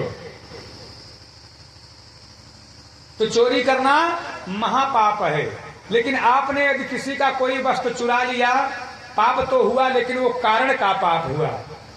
आप उसको चुरा के लाए तो कुछ चाहे खाने पीने की व्यवस्था हो, चाहे कुछ पहनने या उपयोग करने की वस्तु हो। किसी ने आपने जो पाप किया चुरा करके लाए, वो आपने कारण का पाप किया, और दूसरा अकारण का पाप। आप रास्ते में चले जा रहे हैं, पैर में ईंट का ठोकर लग गया, वहां भी आपने 10 गाली उस ईंट के ठोकर को दिया। बताइए कुछ मिला वहां पे? कुछ प्राप्त नहीं हुआ, पाप हो गया आपसे। रास्ते में चले जा रहे हैं, कोई नन्ही चीटी पांव के तले आ गई, कोई कारण नहीं हुआ, कुछ प्राप्त भी नहीं हुआ, और बेचारी की जान चले गई, वो अकारण का पाप बना। इसलिए जीवन में न चाहते हुए भी कारण और अकारण के पाप हमसे आपसे हुआ करते हैं। ए मानवा पाप कृतास्तो सर्वथा सदा दुराचार रता विमार्गतः। कि ना चाहते हुए मनुष्यों से ये जीवन में पाप और पुण्य होते रहते हैं। तो इन पाप को नष्ट करने के लिए क्रोधाग्नि दग्धा कुलिता सच, क्योंकि क्रोध के द्वारा भी, लालच के द्वारा, पाप का मूल क्या है? लोभ। लोभी पर सब रुष्ट हो देव पितृ भगवान, और पाता है यमलोक में कभी नहीं सम्मान।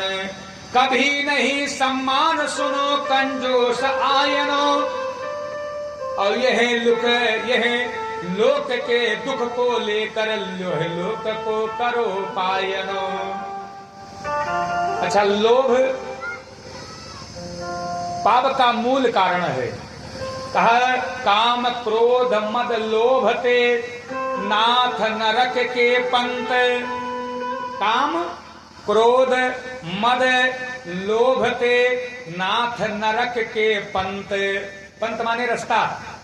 ये काम क्रोध मद लोभ, ये 4 क्या हैं? नरक के रास्ते पर ले जाने वाले हैं।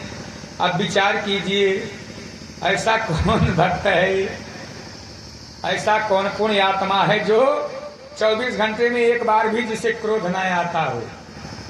अगर क्रोध नहीं आता है तो ये समझो भगवत भक्ति हमारी प्रबल हो रही है। हम किस पंथ को जा रहे हैं? स्वर्ग के पंथ के रास्ते को पकड़ लिए हैं, जीवन में अगर क्रोध ना आए। अब अगर जीवन में क्रोध आ जाए तो किस रास्ते पे खड़े हैं? नरक के पंथ पर खड़े हैं। काम जीवन में खत्म नहीं हुआ है। काम क्रोध मद अर्थात अहंकार, अगर जीवन का अहंकार मिट गया तो ये मानो कि हमें स्वर्ग होना ही होना है यहाँ पे जाने के बाद। और जरा से मन में अगर अभिमान शेष बचा है तो ये जान लीजिए कि अभी सुधार करने की आवश्यकता है। सुधरो और वह पंथ छोड़ करके, वह मार्ग छोड़ करके इस मार्ग पे आ जाओ। काम क्रोध मद लोभते, और लोभ मन में अगर लालच है तो ये समझो कि हम नरक के पंथ पर चले हैं। जो आता है जो आने दो, जो जाता है जाने दो। मन में कोई भावना कामना रखो, मेहनत करो, उसके बाद जो फल प्राप्त हो जाए उसमें संतोष करना।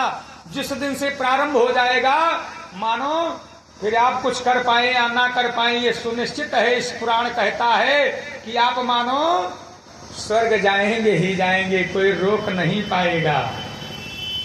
लेकिन हम लाख चाहें, अगर इस गृहस्थ आश्रम धर्म में हैं तो ये बच नहीं सकते हैं। इससे कोई बच पाया है? न कोई क्रोध से बच पाता है, न कोई लोभ से बच पाता है, न कोई माया मोह से बच पाता है। तो फिर कल्याण कैसे होगा भैया? नरक तो कोई नहीं जाना चाहता है। नरक जाओ है? अगर आपसे पूछा जाए कि कहाँ चलोगी, स्वर्ग जाओगी कि नरक, कहाँ जाओ पसंद करोगी? स्वर्ग जाना पसंद करोगी, नरक नहीं क्यों ना आएगा?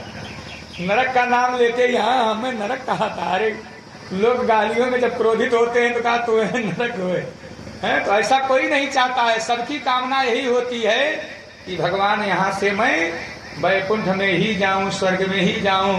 तो भैया अगर साधन करोगे तभी तो जाओगे। मकान मेहनत करोगे, धन कमाओगे, अच्छा मकान बनाओगे, उसमें एसी लगवाओगे, तभी तो एसी का सुख प्राप्त करोगे। कि ऐसे बैठ करके खुले आसमान के नीचे ही ये सोचो कि बढ़िया एसी की व्यवस्था हो जाए, हो सकती है? उसके लिए तो परिश्रम करना पड़ेगा।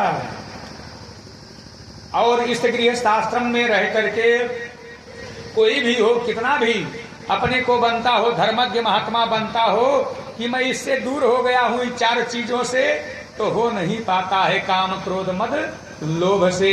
इसलिए फिर स्वर्ग कैसे पहुंचा जाए, उसके लिए क्रोधाग्नि दग्धा कुलितास्ते कामिना सप्ताह यज्ञेन कलो पुनन्तिते। यही श्रीमद् भागवत महापुराण की पावन गाथा पावन कथा ही हमको उस मार्ग पर पहुंचा सकता है कि चाहे जो भी हो। क्योंकि जैसे अग्नि का स्वभाव है जलाना, जैसे रुई की बड़ी राशियों में आप केवल एक चिंगारी आप लगा दो तो क्या होगा, अग्नि की एक चिंगारी बहुत बड़ा रुई का ढेर हो, उसमें एक चिंगारी आप लगाओ एक कांटी, तो सारा क्या करेगा, भस्मीभूत कर देगा, जला करके नष्ट कर देगा। जैसे अग्नि का स्वभाव है जला देना, वैसे भगवान के प्रथम इस कथा का स्वभाव है, भगवान के नाम का यह प्रभाव है कि प्राणी के जन्म जन्मांतर कल कल्पांतर तक जितने भी आज तक आपने पाप किए हैं वह सब आप पाप केवल मात्र कथा श्रवण करने से ही समाप्त हो गए। अब आज के बाद आप नया करो तो आप जानो, आपका काम जानो। लेकिन आज तक जो आपने कुछ भी किया हो, कितना भी पाप किया हो, ये श्रीमद् भागवत गारंटी लेता है, स्वयं कहते हैं गोविंद भगवान भागवत के माध्यम से कि उसके पाप तत्क्षण केवल गोविंद भगवान के कानों में नाम पड़ जाने से ही नष्ट हो जाते हैं। इसीलिए हम लोग बार बार कथाओं को सुनते हैं, और ना तो एक बार कथा सुन ले जीवन में, फिर मानो कि साधन तो हो गया, तो फिर क्या जरूरत है बार बार सुनने की। हो सकता है कि बार बार दिन प्रतिदिन हर क्षणी हमसे कुछ ना कुछ अपराध बनता रहता है, इसलिए उस अपराध को समाप्त करने के लिए हम लोग बार बार ऐसी कथाओं को सुनते हैं। और हमारे और आपके जीवन की सारी व्यथाओं को, सारे दुखों को और सारे पाप की राशियों को यह सप्ताह यज्ञेन कलो पुनन्तिते, अर्थात सप्ताह यज्ञ पुनः नया नवीन कर देता है। जैसे मानो अभी अभी आप इस संसार में जन्म लिए हैं, कोई पाप इसको सुन लेने से सप्ताह तुरंत नहीं रह जाता है। और सनकादि ऋषियों ने वहां पर श्रीधाम वृंदावन में कथा को प्रारंभ किया है। कहते हैं अत्र ते कीर्त्यस्याम इतिहासम पुरातनम अयस्त श्रवण मात्रेण पापहानि प्रजायते। सनकादि ऋषि कहते हैं कि हे नारद जी, अब मैं आपको एक इतिहास सुनाता हूँ। इस इतिहास की कथा को जो सुनता है उसके सारे जीवन के पाप समाप्त होकर के वह बैकुंठ धाम का परम अधिकारी जीव बन जाता है। और कथा को प्रारंभ करते हैं कि पूर्व काल में तुंगभद्रा नदी के किनारे एक अनुपम नगर बसा हुआ है। उस नगर में एक ब्राह्मण जिनका नाम आत्मदेव है निवास करते हैं, और उनकी पत्नी का नाम था धुधली देवी। जब से ब्याह होकर के पंडित आत्मदेव जी का आया है, उन्होंने कभी पत्नी का सुख नहीं जाना है। ये बेचारे आत्मदेव जी बड़े ही सरल स्वभाव के हैं। दिन भर यज्ञ अनुष्ठान स्वयं का करते हैं, दूसरों के कल्याण के लिए दूसरों का कराते हैं, दूसरों के कल्याण के लिए हमेशा मन में कामना लेकर के ये संसार में जी रहे हैं। और वहीं पत्नी ये दूसरे को सुखी करके और वह दूसरे को दुखी करके ही परम अनुभव आनंद प्राप्त करती है। आत्मदेव जी दूसरे का कल्याण करके कि हमारे शरीर के द्वारा मनसा वाचा कर्मणा किसी का भला हो जाए, प्रसन्न हो जाए, कोई अगर दुख में हो उसका दुख छूट जाए, और जब वह सुखी होता है तो स्वयं प्रसन्न होते हैं। लेकिन वही पत्नी विपरीत दशा वाली है। वो अगर कहीं कोई सुखी है उसको दुख देख करके, मान लीजिए आपस में किसी की प्रीति है, प्रेम है, उसमें बिगाड़ करवा करके और खूब प्रसन्न होने वाली है। जब तक वह सुबह से लेकर के शाम तक गांव में नगर में घूम करके झगड़ नहीं लेती है, तब तक वो अन्न उससे नहीं पचता है। अब बेचारे, और पंडित आत्मदेव जी तो कभी उसका सुख प्राप्त ही नहीं किए, क्योंकि वो सुबह सुबह भोजन कर लेती है और निकल पड़ती है नगर में, ग्राम में, बाजारों में, अपना घूमती टहलती रहती है। जब रात्रि हो जाती है तो बड़ी रात बीत जाने के बाद घर आती है।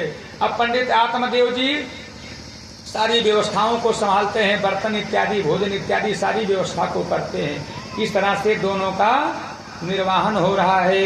ये अपने मन में विचार करते हैं कि परमात्मा ने हमारे भाग्य में ऐसी ही धर्मपत्नी को लिखा था, इसलिए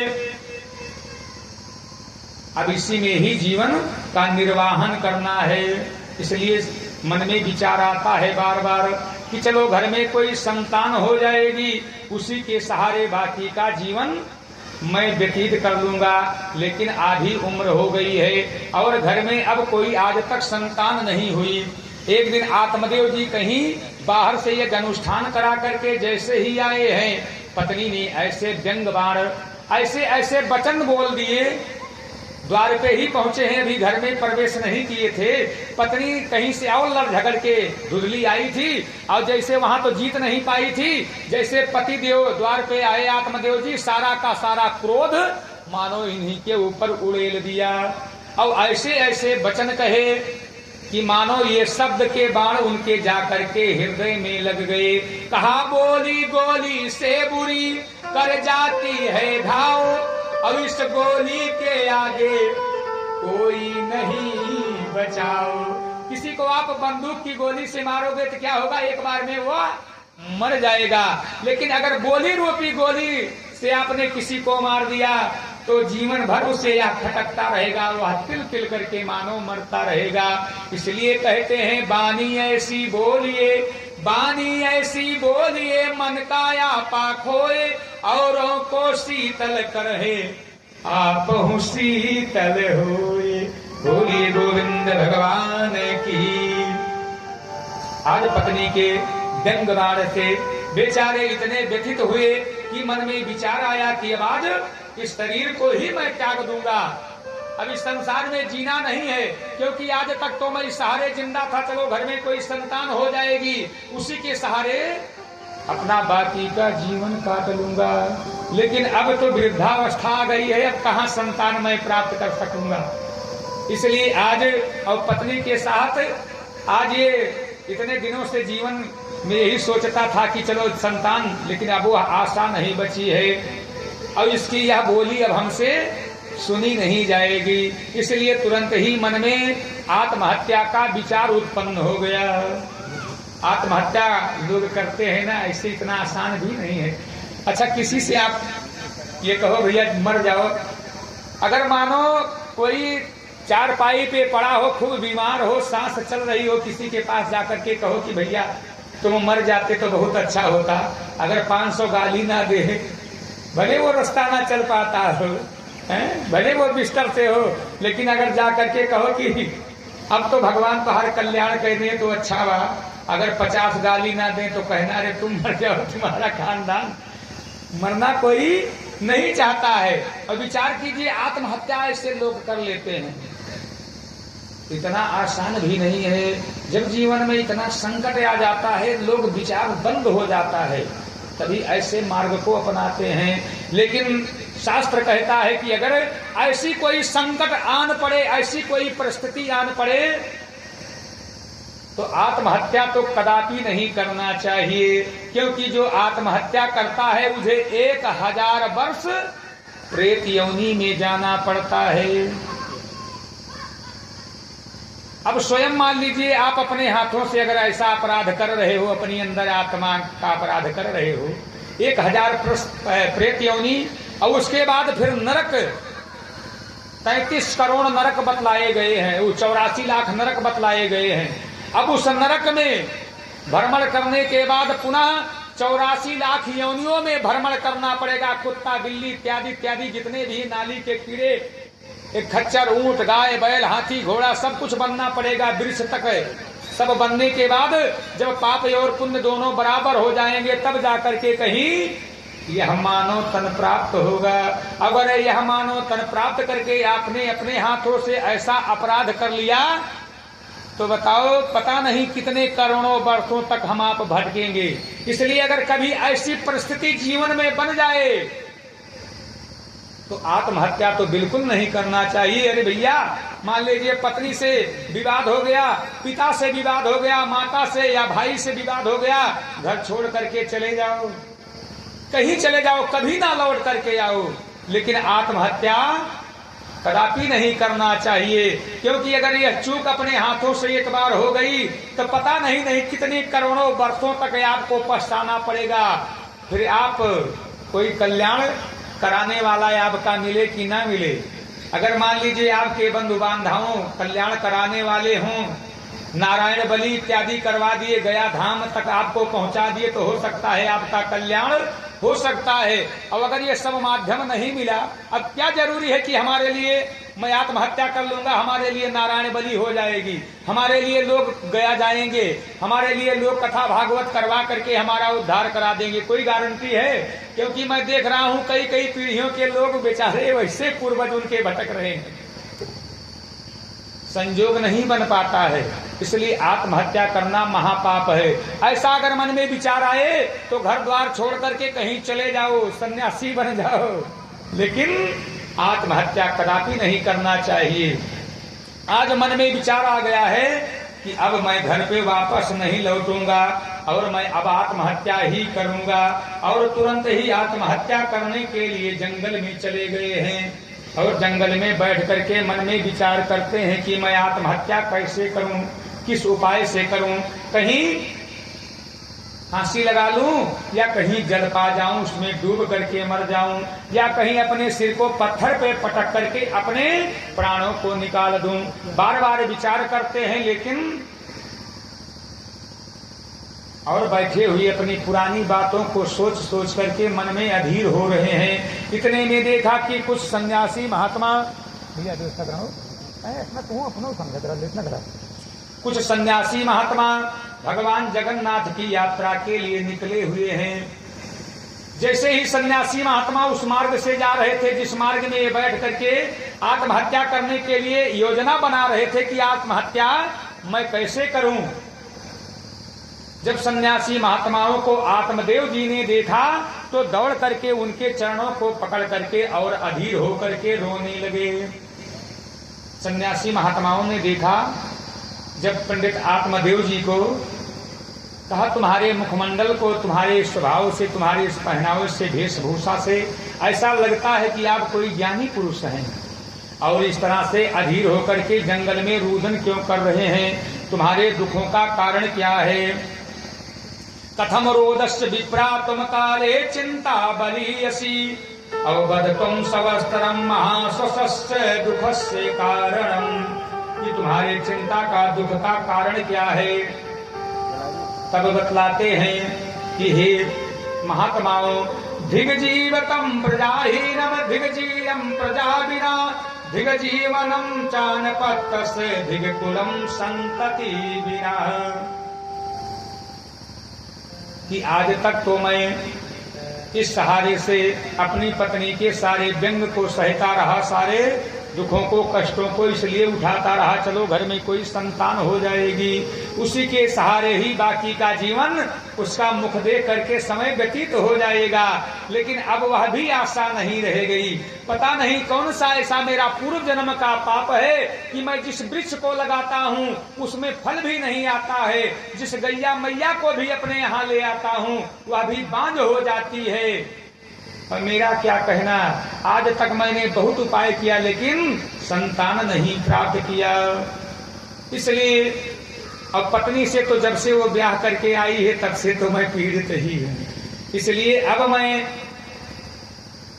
आत्महत्या का भाव लेकर के जंगल में आया हूँ और आत्महत्या करूंगा। महात्माओं ने बहुतेरा समझाया है कि आत्महत्या करना पाप है, स्वयं सत्कर्म करो। क्योंकि जैसे ध्रुव जी ने सतम कर्म किया है, प्रहलाद जी ने सतम कर्म किया है, जो कि अपने सत्कर्म के द्वारा आज उनकी कथाएं गाई जाती है, उनका नाम लिया जाता है। इसलिए तुम भी सतम कर्म करके भगवान का साष्टाकार कर लो। भगवान का श्रीधाम प्राप्त कर लो, भगवान का भजन करो। अरे छोड़ो ये सब पारिवारिक मोह माया के बंधन, जो आता है आने दो, जो जाता है जाने दो। भगवान का भजन करो, उसी में कल्याण हो जाएगा। मान लीजिए घर पे विवाद है आपका, तो यही वन में ही जंगल में कुटिया बनाओ और भगवान का भजन करो। बार बार ऋषियों ने समझाया है, लेकिन समझ में नहीं आया। कहा या तो मुझे आज कोई जो मेरे ये मस्तक पे कलंक लिखा है, लग गया है कि जो मुझे संतान नहीं प्राप्त हुई, या तो आज मेरे भाग्य की यह रेखा बदल जाएगी, मुझे संतान प्राप्त हो जाए, ऐसा कहीं से कोई आशा की किरण मिल जाए, या तो फिर आज मैं अपने प्राण को ही त्याग दूंगा। इस तरह से जब बार बार कहा तो सन्यासी ऋषि ने विचार किया कि ये तो अपने जिद पे अड़ गया है।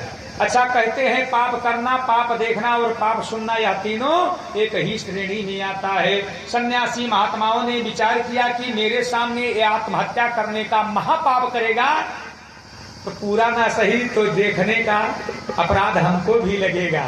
इसलिए सन्यासी महात्माओं ने अपनी झोली से एक फल को निकाला और उन सन्यासी महात्मा ने आत्मदेव जी को दे दिया कि यह भगवान का प्रसाद है, इसे ले जा करके यदि आप अपनी धर्म पत्नी को दोगे तो भगवान की कृपा से आप अवश्य संतान प्राप्त करोगे।